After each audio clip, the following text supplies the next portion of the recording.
हमारी इस बकरी के बाल बिल्कुल झड़ गए थे भाइयों, एक भी बाल नहीं रह गया था इसके बॉडी पर।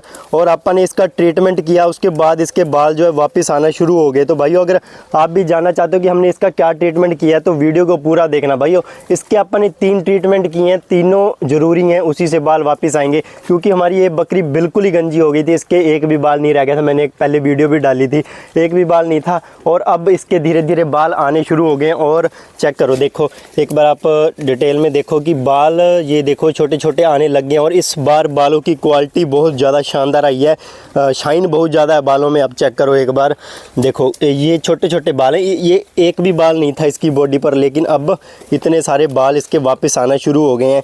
हाँ ये थोड़ी कमज़ोर है क्योंकि ये बूढ़ी बकरी है, तो इसका अपन ने और भी ट्रीटमेंट आगे चला रखा है। तो 1 महीने बाद इसका रिज़ल्ट भी आपको दिखाऊंगा, लेकिन फ़िलहाल अभी मैं आपको बालों का जो ट्रीटमेंट किया अपन ने वो बताने वाला हूँ। तो सबसे पहला जो ट्रीटमेंट हमने किया है वो है आइवरमेक्टिन इंजेक्शन। भाइयों ये इंजेक्शन बहुत ही ज़्यादा असरदार होता है। ये आपने 50 kg बॉडी वेट पर 1 ml ही देना होता है। इसकी डोज़ बहुत ही ज़्यादा हैवी होती है, अगर आपने ज़्यादा डोज दे दी तो बकरी और ज़्यादा बीमार हो सकती है। इस इंजेक्शन को हमेशा अपने चमड़ी में देना है। अगर आप जानना चाहते हो कैसे देना है तो इस पर अपन एक सेपरेट वीडियो बनाई हुई है, उसका लिंक आपको डिस्क्रिप्शन में मिल जाएगा। और ज़रूरी बात भाइयों, इस इंजेक्शन को देने के बाद आपकी बकरी को लूज़ मोशन लगेंगे ही लगेंगे, चाहे कुछ भी हो जाए, क्योंकि वो एक डिवर्मर होता है। वो आपकी बकरी के पेट के अंदर के और बाहर के सारे कीड़े मार देता है। तो आपको बिल्कुल भी इस सिचुएशन में घबराना नहीं है। आपने किसी भी तरह के इसका ट्रीटमेंट नहीं करना है। ऐसा ना हो कि आप लूज़ मोशन ठीक करने की दवाई दे दो, ऐसा नहीं करना है आपको। आपने सिर्फ उस दौरान अपनी बकरी को या तो आप पानी जितना हो सके उतना पिलाओ, या फिर ORS वाला पानी पिलाओ अगर पिला सकते हो तो, नहीं तो नॉर्मल पानी पिलाओ जितना भी पिला सकते हो। इसके बाद जो सेकंड ट्रीटमेंट है, आपने अपनी बकरी को हफ्ते में 1 बार 10 ml सरसों का तेल पिलाना है। और हफ्ते में 1 बार अपनी बकरी के बॉडी पर सरसों का तेल लगाना है। उससे आपके बकरी के बालों में शाइन आना शुरू हो जाएगी।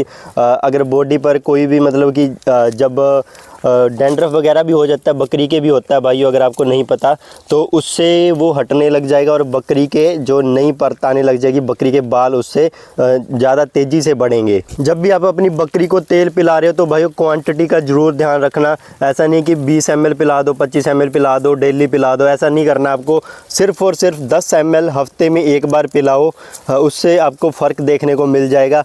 और भाइयों ये आपने लगातार 1 महीने तक करना है। 1 महीने के बाद आपको रिजल्ट देखने को मिलेगा।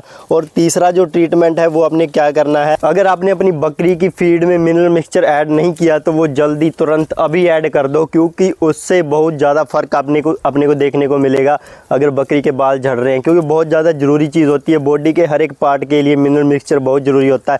क्योंकि भाइयों अगर हम स्टॉल फीडिंग पर बकरी पालन कर रहे हैं तो बकरी को पूरा प्रॉपर जो है मिनरल्स नहीं मिल पाते। अगर आप ग्रेजिंग पर लेकर जाते हैं इस तरह से, फिर तो बकरी हरी पत्ती वगैरह खाती है, अलग अलग तरीके की, हर एक पत्ती में अलग अलग तरह का मिनरल होता है, तो उससे उनको मिनरल मिलने लग जाते हैं। लेकिन अगर आप टोटली स्टॉल फीडिंग पर काम कर रहे हैं तो उस दौरान क्या होता है कि बकरी के शरीर में मिनरल्स की कमी हो जाती है, जो कमी मिनरल मिक्सचर पूरी करता है। और ये आपको मार्केट में अगर लेने जाओगे तो लगभग आपको 200 से 250 रुपये किलो मिलेगा। लेकिन मेरे पास एक ऐसा तरीका है जिससे आप ये मात्र 60 रुपये किलो खरीद सकते हो। तो उसके बाद आपको चौथा जो ट्रीटमेंट करना है वो आपने अपनी बकरी को जितना हो सके, जितना मैं बोल रहा हूँ, चाहे 50 लीटर, 100 लीटर, 200, 300, 400 जितना आप पिला सकते हो उतना पानी पिलाओ, साफ़ ताज़ा पानी पिलाओ। उससे बकरी के बालों में शाइन आना शुरू हो जाएगी। दोस्तों वीडियो अच्छी लगी तो प्लीज़ चैनल को सब्सक्राइब करो और वीडियो को ज़्यादा से ज़्यादा शेयर करो, ताकि और भाइयों तक हमारी वीडियो पहुँच सके और हमें वीडियो बनाने की मोटिवेशन मिलती रहे।